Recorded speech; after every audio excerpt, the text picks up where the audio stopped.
Good evening everyone. आज हम लोग देखेंगे नॉमेनक्लेचर। और नॉमेनक्लेचर आज कुछ स्पेशल टाइप का नॉमेनक्लेचर देखेंगे। क्या है स्पेशल टाइप की नॉमेनक्लेचर्स? आज हम लोग जो पढ़ने जा रहे हैं वो है ट्राईसाइक्लो कंपाउंड।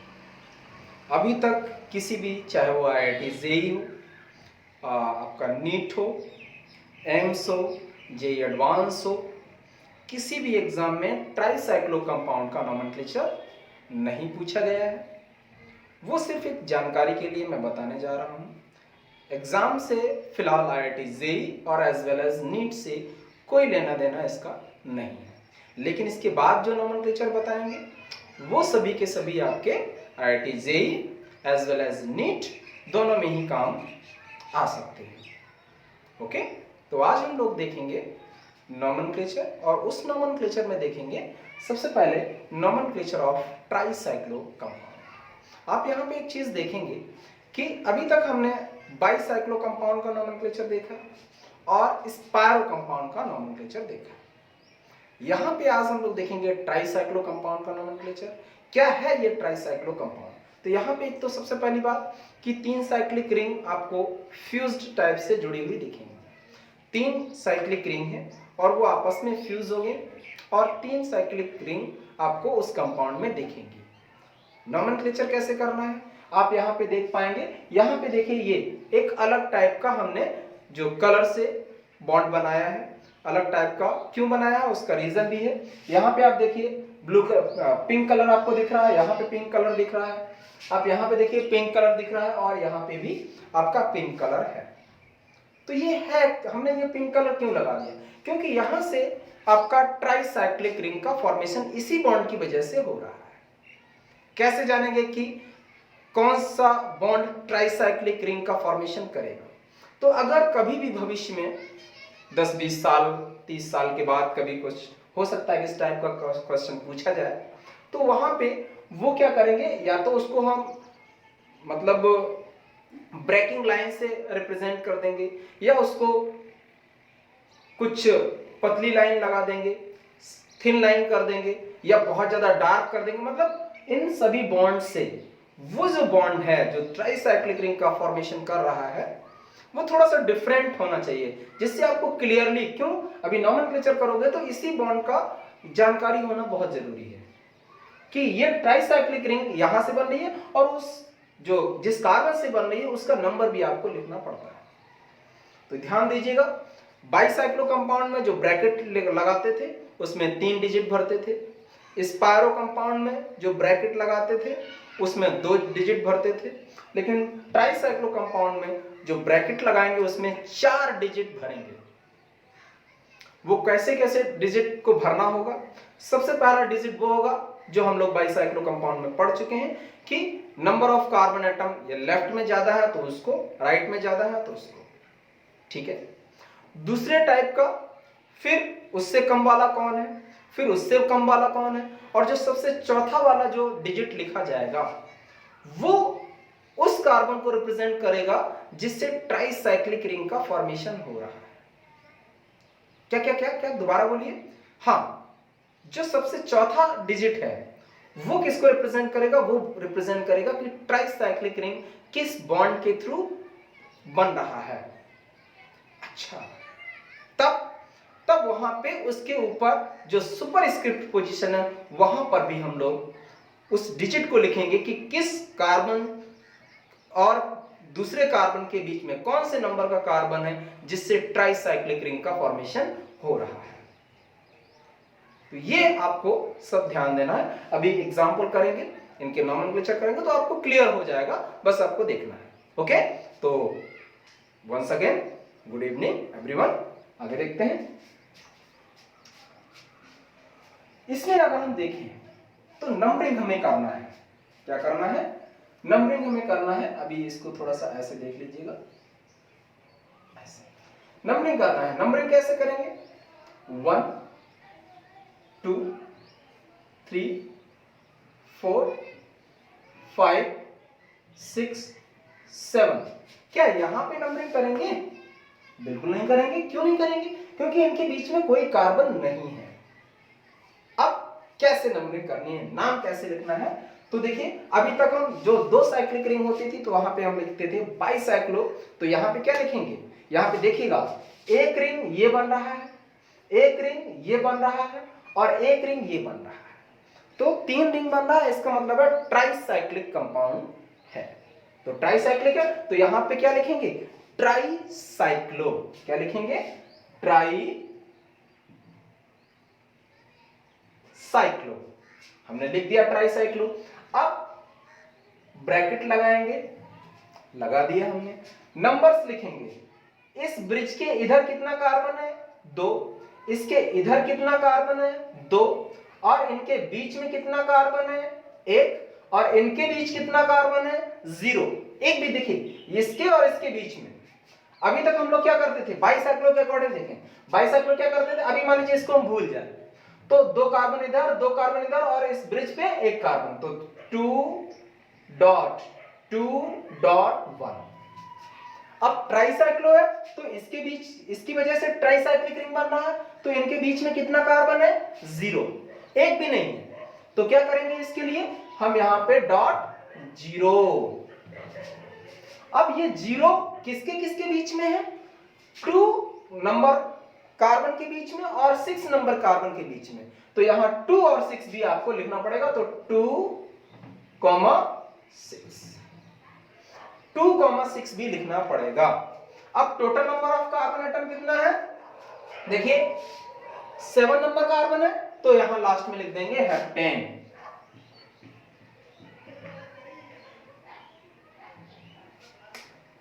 हो गया। अब आता है ये, इसमें कैसे करेंगे वो देखते हैं। तो यहां से नंबरिंग या यहां से कहीं से भी स्टार्ट कर सकते हैं। मान लीजिए यहां से कर दिया 1 2 3 4 5 6 7 8 9 10 11 12 13 14 15 16 17 और लास्ट में 18। ये हो गया। अब इसका नोमेनक्लेचर कैसे करेंगे, तो सबसे पहले अभी हम इसको भूल जाए, इस लाइन को हम भूल जाए, क्या होगा, इसके इधर कितने कार्बन, इसके इधर कितने कार्बन और बीच में कितने कार्बन, बाईसाइक्लो की तरह कर दें। तो सबसे पहले लिखना होगा आगे ट्राइसाइक्लो, ट्राइसाइक्लो, ब्रैकेट लगाना पड़ेगा। इधर कितने कार्बन, 1 2 3 4 5 6 7 8 9 कार्बन। हमने क्या किया 9 डॉट। फिर इधर कितने कार्बन, 1 2 3 कार्बन, 3 डॉट। इधर कितने कार्बन, 1 2 3, 3 डॉट। अब देखिए ये जो ट्राइसाइक्लिक रिंग बन रहा है तो इनके बीच में कितना कार्बन है, 1। कितना कार्बन है आप देखिए, इसके और इसके बीच में 1 कार्बन दिख रहा है, तो .1। और कौन कौन से कार्बन के बीच में है ट्राइसाइक्लिक बॉन्ड, तो 1 और 11 नंबर कार्बन के बीच में है, 1 और 11। तो यहां पे 1 के ऊपर क्या लिखेंगे, 1, 11, और बाद बाकी नाम लिख दें। कितने कार्बन है, 18 है टोटल, तो ये हो जाएगा ऑक्टा डेकेन। हो गया ऑक्टा डेकेन।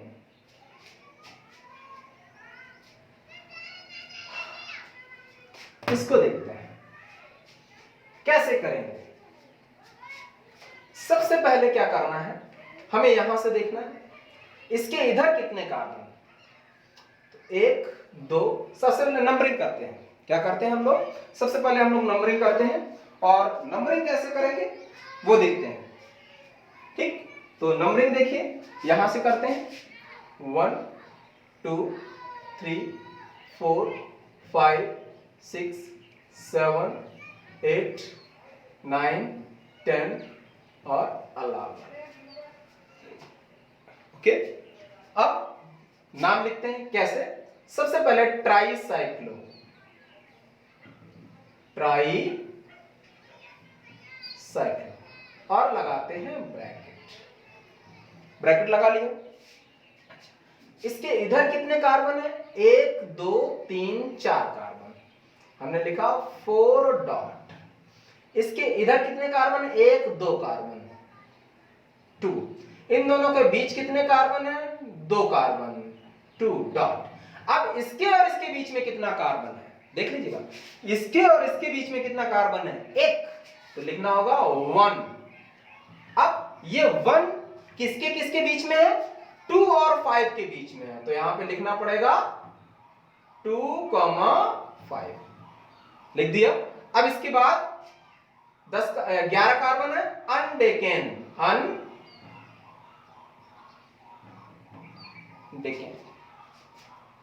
क्लियर है? अब आता है ये, देख लेते हैं नंबरिंग। 1 2 3 4 5 6 7 8 9 10 और 11, ये है।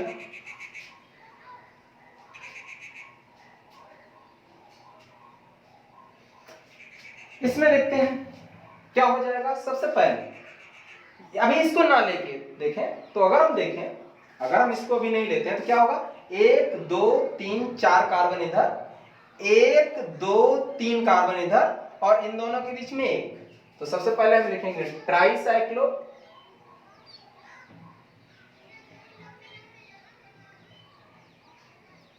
ब्रैकेट लगाएंगे, फिर क्या करेंगे? 1 2 3 4 कार्बन है, 4 डॉट। इसके इधर कितने कार्बन है? 1 2 3, 3। फिर इन दोनों के बीच कितने कार्बन है? 1। फिर इन दोनों के बीच कितना कार्बन है? 1। लेकिन ये एक कार्बन तो है, लेकिन किसके किसके बीच में? 2 और 5 के बीच में, तो 2, 5 है क्या? 11 कार्बन है, टोटल नंबर ऑफ कार्बन 11 है, मतलब 11 अनडेकेन।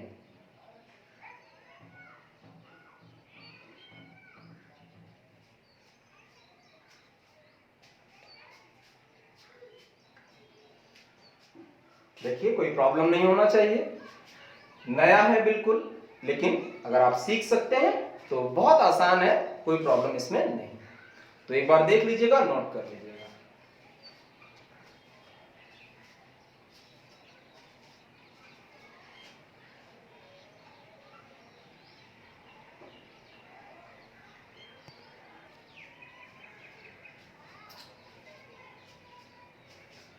ओके, अब हम लोग बहुत ही महत्वपूर्ण ऑर्गेनिक कंपाउंड है जिसको हम लोग कहते हैं साइक्लिक एस्टर, या हम कहना चाहें तो आप कह सकते हैं कि यह है आपका लैक्टोन्स।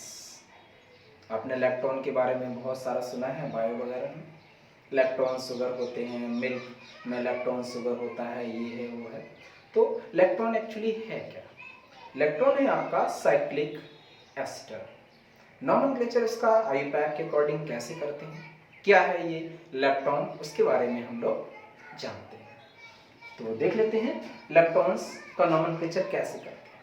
तो वर्ड रूट लिखते हैं बाकायदा और एन लगाते हैं, और लास्ट में या तो लैक्टोन लिख देते हैं या हम लिख देते हैं ओलाइट। तो ओलाइट ज़्यादा सही माना जाता है, तो हम लोग ओलाइट भी लिख सकते हैं और लैक्टोन भी लिख सकते हैं। तो देख लीजिएगा नॉमेनक्लेचर कैसे करेंगे। Word root plus ene plus olite, olite. अगर कहीं डबल बॉन्ड वगैरह है तो एन की जगह पे इन लगा देंगे, ठीक है। कोई सफिक्स या प्रीफिक्स लगा हुआ तो वो अपनी जगह पे लगा रहेगा। तो मोस्टली यहाँ पे देखते हैं कैसे करते हैं, नंबरिंग कर देते हैं 1 2 3 4, तो लिखेंगे पेंटेन डैश 4 ओलाइट। क्या लिखेंगे? 4 ओलाइट। इसमें अगर हम नंबरिंग करना चाहें तो 1 2 3 4 एंड 5। तो जब 5 है इसका मतलब है कि पेंटेन है। तो देख लेते हैं, और सॉरी यहाँ पे 4 है, ब्यूटेन हो जाएगा, गलत हो गया, यहाँ पे ब्यूटेन हो जाएगा, ब्यूटेन, यहाँ पे हो जाएगा पेंटेन, पेंटेन, और यहाँ पे 5 ओलाइट हो जाएगा, 5 और डैश ओलाइट। ठीक है? कैसे? अगर हम देखें तो इस पूरे फंक्शन को कहते हैं ओलाइट। अच्छी बात है। इलेक्ट्रॉन्स भी कह सकते हैं। यहां पे देखते हैं अगर हम, तो क्या हो जाएगा? 1 2 3 4 5 एंड 6। ये हो जाएगा हेक्सेन डैश 6 ओलाइट, या इलेक्ट्रॉन भी कह सकते हैं। यहां पे थोड़ा सा ध्यान देना है। ध्यान क्या देना है? हमें ये ध्यान देना है कि यहाँ पे ANE नहीं लिखा है। ANE क्यों नहीं लिखा है? क्योंकि हमें मालूम है कि जो N है वो है प्राइमरी सफिक्स, और ओलाइट जो है वो है आपका सेकेंडरी सफिक्स। तो अगर सेकेंडरी सफिक्स वॉवेल से स्टार्ट होता है या उसका प्रोनाउंसिएशन वॉवेल जैसा है, तो प्राइमरी सफिक्स का ई हटा दिया जाता है। प्राइमरी सफिक्स कितने होते हैं? 3 होते हैं, एन, इन और आइन। तो अगर प्राइमरी सफिक्स में ई लगा हुआ है, लास्ट में लगता ही है, चाहे एएनई हो, ईएनई हो, चाहे वाईएनई हो। और अगर सेकेंडरी सफिक्स वॉवेल से स्टार्ट हो रहा है, जैसे एल्डिहाइड अल लगाते हैं, कार्बोक्सिलिक एसिड के लिए ओइक लगाते हैं, अल्कोहल के लिए ऑल लगाते हैं, एस्टर के लिए, साइक्लिक एस्टर के लिए ओलाइड लगाते हैं। तो अगर वो वॉवेल से स्टार्ट हो रहा है तो प्राइमरी सफिक्स का ई हटा दिया जाता है, और वही हमने यहाँ पे किया है। ओके, तो देख लीजिएगा, इसीलिए नहीं हमने ई लगाया है। यहाँ पे देखते हैं क्या हो जाएगा। नंबरिंग करते हैं, 1 2 3 4 5। सबसे पहली बात तो लिखेंगे पेंट, और 4 पे लगा हुआ है, देखिए यहां 4 पे लगा हुआ है डबल बॉन्ड। क्या लगा हुआ है? डबल बॉन्ड लगा हुआ है। तो पेंट 4 इन डैश 5 पे लगा है ओलाइड, तो ये हो जाएगा 5 ओलाइड। अब देखिए ओ आ गया, इसलिए ये ई हट गया। ओके, इसको देखते हैं, नंबरिंग कर देते हैं, 1 2 3 4। तो हमें मालूम है ये क्या हो जाएगा? ये हो जाएगा प्रीफिक्स। तो प्रीफिक्स आगे लिखा जाता है, तो ये हो जाएगा 3 हाइड्रोक्सी, 3 हाइड्रोक्सी हो गया। फिर क्या कहेंगे? फिर कहेंगे कि 4 कार्बन है तो ब्यूटेन, ई नहीं लिखेंगे। फिर ब्यूटेन के बाद 4 पे लगा है ओलाइड, ये हो जाएगा ब्यूटेन 4 ओलाइड। तो ये आपका हो जाएगा इलेक्ट्रॉन या साइक्लिक एस्टर का नोमेनक्लेचर। ओके, एक बार इनको प्रैक्टिस कर लीजिएगा, देख लीजिएगा और कॉपी पे लिख लीजिएगा। ओके, तो चलिए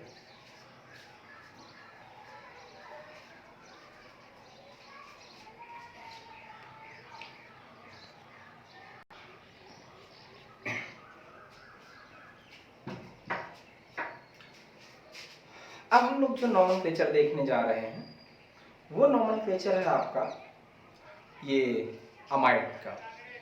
और अमाइड में भी ये साइक्लिक अमाइड है। तो हम लोगों की एक चीज पहले से ही पता है कि जो अमाइड है वो कार्बोक्सिलिक एसिड डेरिवेटिव, ठीक है, ये तो हमें पता है। तो साइक्लिक एसिड का एसिड का डेरिवेटिव है, मतलब कार्बोक्सिलिक एसिड का डेरिवेटिव है कौन? अमाइड। और जो अमाइड है वहां से हाइड्रोजन को अगर हम NH2 से एक H को रिप्लेस कर दें और दूसरे कार्बन से H को रिप्लेस कर दें और दोनों को जोड़ दें तो साइक्लाइजेशन हो जाएगा। और जब साइक्लाइजेशन हो जाएगा तो उसको हम बोलेंगे कि साइक्लिक अमाइड है। तो दिमाग में एक चीज बहुत पहले से क्लियर होना चाहिए कि जो अमाइड है वो चाहे सिंपल अमाइड हो चाहे वो साइक्लिक अमाइड हो। कैसा हो, एक या तो सिंपल अमाइड हो या आपका साइक्लिक अमाइड हो, दोनों की दोनों आपके एसिड डेरिवेटिव हैं। अच्छी बात है, एसिड डेरिवेटिव है हमें मालूम है, चलिए हमने पता कर लिया एसिड डेरिवेटिव। लेकिन इन एसिड डेरिवेटिव से भी तो नॉमेनक्लेचर करेंगे तो इसका काम आएगा काफी। क्या काम आएगा वो हम लोग देखेंगे। तो इसका और इसको हम जो साइक्लिक अमाइड है इसको हम लोग लैक्टम भी कहते हैं। क्या कहते हैं? लैक्टम भी कहते हैं। अगर आपको ध्यान हो तो जब हम लोग नायलॉन 6 का फॉर्मेशन करते हैं, एनसीईआरटी में दिया है, तो कहते हैं कि नहीं वहां पे कैप्रोलैक्टम लिया गया और उसका हम हाइड्रोलिसिस करेंगे और तब बनेगा नायलॉन 6। वो है क्या? वो है साइक्लिक अमाइड।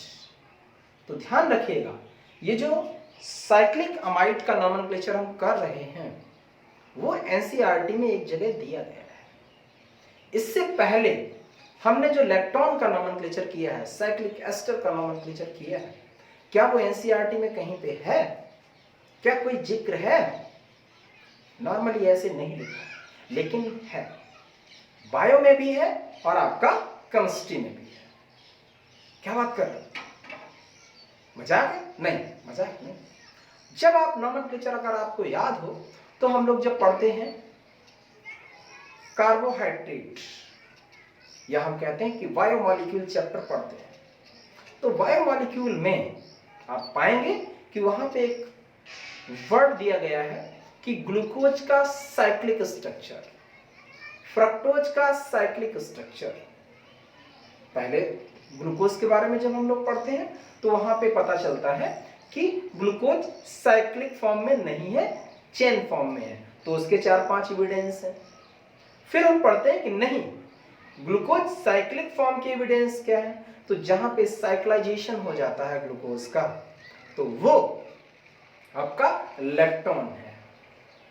अच्छा, बिल्कुल लिखा नहीं है वहां पे, लेकिन वो वही चीज बता रहा है और वही चीज है।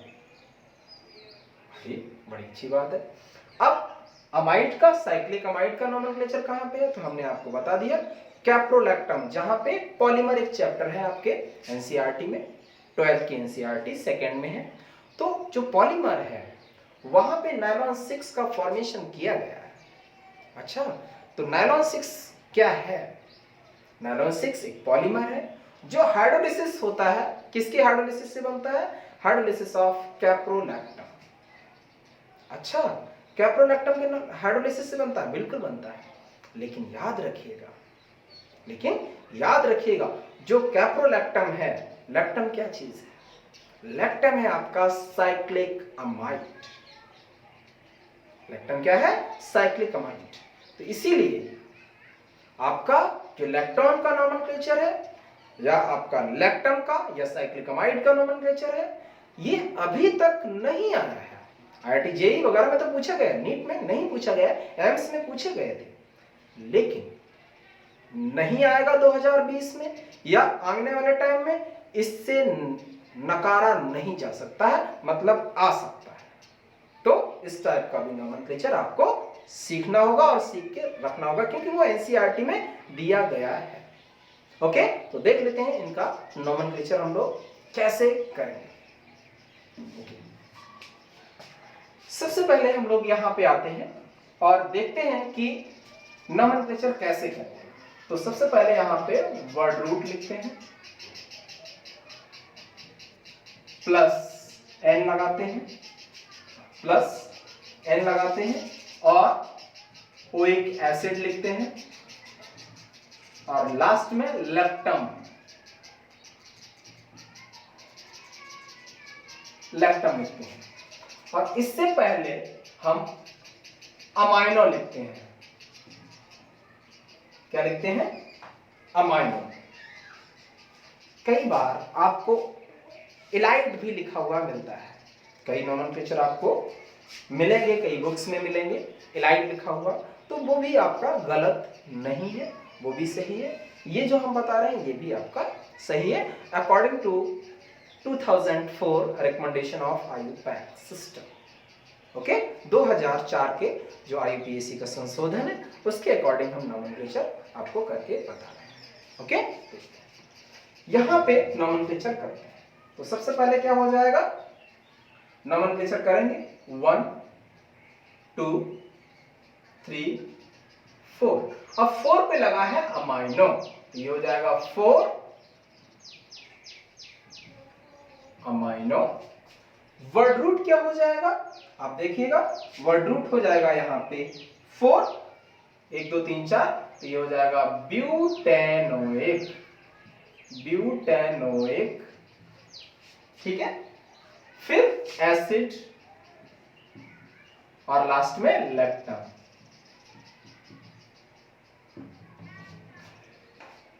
इस पे देखते हैं,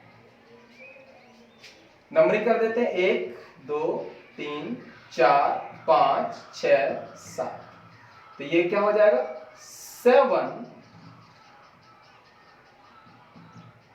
अमाइनो, 7 कार्बन है, हेप्टेन ओइक एसिड, हेप्टेनोइक एसिड, और लास्ट में लैक्टम। इसमें देखते हैं 1 2 3, तो ये हो जाएगा 3 अमाइनो, फिर 3 कार्बन है, प्रोपैनो प्रोपैनोइक एसिड और लैक्टम। कोलाइड भी लिखा मिलेगा, आप उसको घबराइए ना। यहां पे कुछ और चीजें क्लियर होती हैं, यहां पे आप देखेंगे कुछ और भी चीजें क्लियर होंगी, कैसी देख लेते हैं। नंबरिंग करेंगे 1 2 3 4 और ये हो जाएगा 5, यहां तक जाएगा। 4 पे ये अमाइनो साइक्लाइजेशन हो रहा है वो अलग बात है, लेकिन नंबर ऑफ कार्बन सबसे लॉन्गेस्ट चेन ये है, तो आपको लेना पड़ेगा। अगर ये वाला CH3 यहां होता तो नहीं लेते, क्यों? क्योंकि यहां से तो जुड़ रहा है ना, तो देख लेते हैं क्या हो जाएगा। तो ये हो जाएगा आपका 4 अमाइनो, 4 पोजीशन पे अमाइनो है, 4 अमाइनो, फिर ये हो जाएगा आपका पेंटेनोइक, पेंटेनोइक, फिर पेंटोनिक एसिड और लास्ट में लैक्टम। ठीक है, इस पे आते हैं, नंबरिंग करते हैं 1 2 3 4 5 6 7 8। अच्छा, देख लेते हैं यहां पे क्या है, ये आपका हाइड्रोक्सी ग्रुप, ये आपका मिथाइल ग्रुप। अब इनको, ये दोनों के दोनों क्या हैं आपके, ये दोनों ही आपके हैं प्रीफिक्स। तो जब प्रीफिक्स है तो इनको हमें अल्फाबेटिकल ऑर्डर में अरेंज करना पड़ेगा। तो देख लेते हैं इनको, ये हो जाएगा आपका 4, सबसे पहले अमाइनो लिखेंगे, 6 अमाइनो,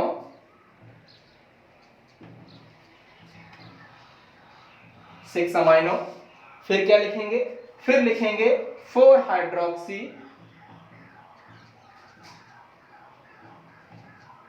फिर क्या लिखेंगे 5 पे मिथाइल,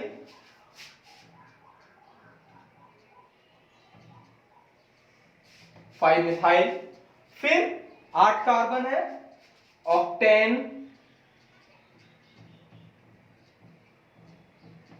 ऑक्टेनोइक एसिड, ठीक है, और उसके बाद लैक्टम।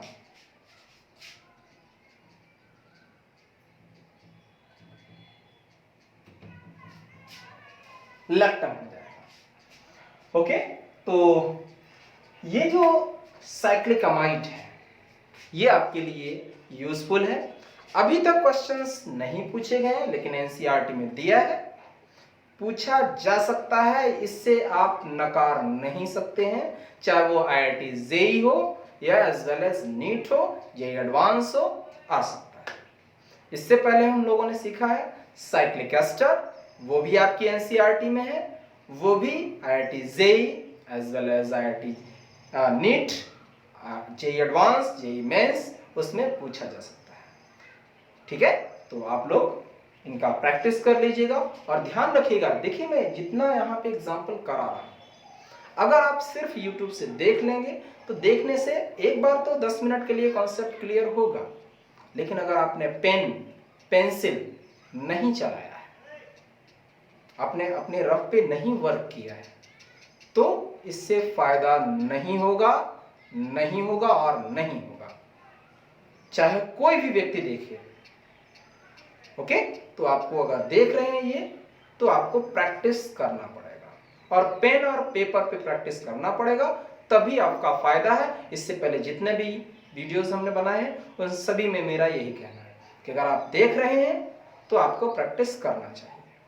और किसी का भी देख रहे हैं, कोई हमारा ही नहीं, मेरा ही देख रहे हो, आप किसी का भी देख रहे हैं, अगर आप ऑनलाइन पढ़ाई कर रहे हैं तो आपको पेन पेपर का प्रैक्टिस आपको करना चाहिए पेन और पेपर से, अन्यथा सिर्फ देखने से फायदा नहीं होगा।